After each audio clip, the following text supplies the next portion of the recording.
ಅನು channel.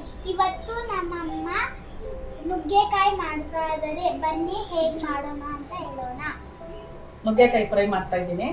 ಬನ್ನಿ ಹೇಗೆ ಮಾಡೋದು. ನುಗ್ಗೆಕಾಯಿಗೆ ಬೇಕಾಗಿರುವಂಥ ಸಾಮಾನು: ನುಗ್ಗೆಕಾಯಿ ಒಂದು 7-8 ನುಗ್ಗೆಕಾಯಿ ತೊಗೊಂಡಿದ್ದೀನಿ, ಈರುಳ್ಳಿ, ಕರಿಬೇವು, ಟೊಮೊಟೊ, ಅರಿಶಿನ, ಸಾಸಿವೆ, ಉಪ್ಪು, ಶುಂಠಿ ಬೆಳ್ಳುಳ್ಳಿ ಪೇಸ್ಟು, ಗರಂ ಮಸಾಲ, ಜೀರಿಗೆ ಪುಡಿ, ಜೀರಿಗೆ, ಎಣ್ಣೆ ಹಾಕ್ಕೊಡ್ತಾ ಇದ್ದೀನಿ.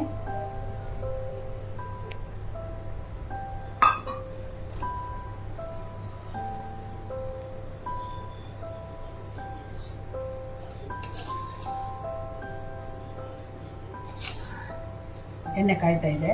ತುಂಬ ಚೆನ್ನಾಗಿರುತ್ತೆ ಇದು ಮಾಡಿದ್ರೆ. ಚಿಕನ್ ಫ್ರೈ ಥರ ಇರುತ್ತೆ.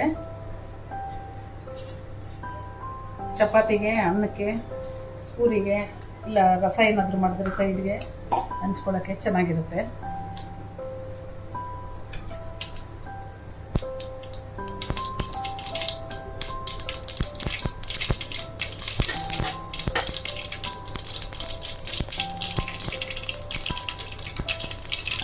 ದೊಡ್ಡದು 2 ಈರುಳ್ಳಿ ತಗೊಂಡು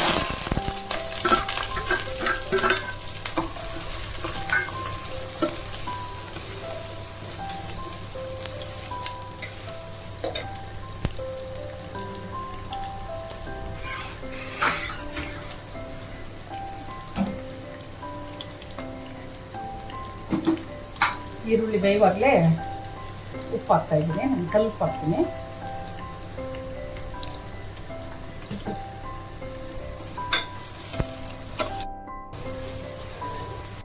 ಶುಂಠಿ ಬೆಳ್ಳುಳ್ಳಿ ಪೇಸ್ಟ್ ಹಾಕ್ತಾ ಇದ್ದೀನಿ 1 ಸ್ಪೂನು.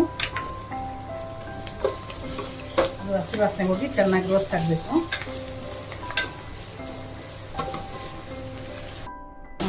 ಟೊಮೊಟೊ ಹಾಕ್ತಾ ಇದ್ದೀನಿ. ಟೊಮೊಟೊ ಚೆನ್ನಾಗಿ ಸ್ಮ್ಯಾಶ್ ಆಗಬೇಕು.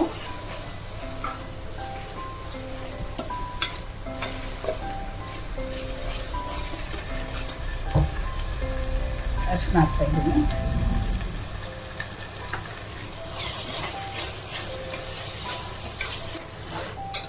ನುಗ್ಗೆಕಾಯಿ ಬೇಯ್ತಾ ಇದೆ. ನುಗ್ಗೆಕಾಯಿ ಹಾಕಿದ್ದೀನಿ, ಜೀರಿಗೆ ಪುಡಿ ಹಾಕಿದ್ದೀನಿ. ಒಂದು 10-15 ನಿಮಿಷ ಬೇಯಬೇಕು ಚೆನ್ನಾಗಿ.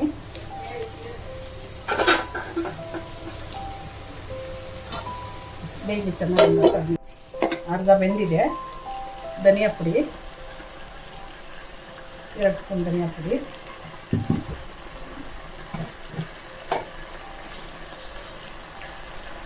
1 ಸ್ಪೂನ್ ಖಾರದ ಪುಡಿ ಎಲ್ಲ ಹಾಕಿ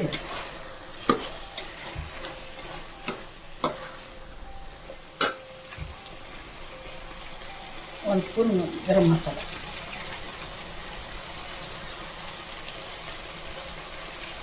ಸ್ವಲ್ಪ ನೋಡಿ ಇಷ್ಟ ಆಗ್ತಾ ಇದ್ದೀನಿ ನೀವು.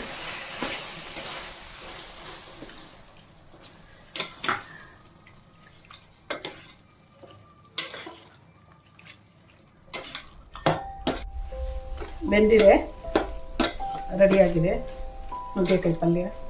ಅದಕ್ಕೀಗ ಕೊತ್ತಂಬರಿ ಸೊಪ್ಪು ಸ್ವಲ್ಪ ಹಾಕ್ತಾಯಿದ್ದೀನಿ.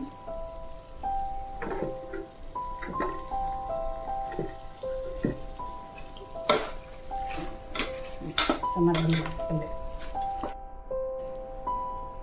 ರೆಡಿ ಇದೆ. ನುಗ್ಗೆಕಾಯಿ ಪಲ್ಯ ಚೆನ್ನಾಗಿ ಬಂದಿದೆ. ನೀವು ಮಾಡಿ, ಈ ಥರ ಮಾಡಿ ಟೇಸ್ಟ್ ಮಾಡಿ, ಲೈಕ್ ಮಾಡಿ, ಶೇರ್ ಮಾಡಿ. Thank you.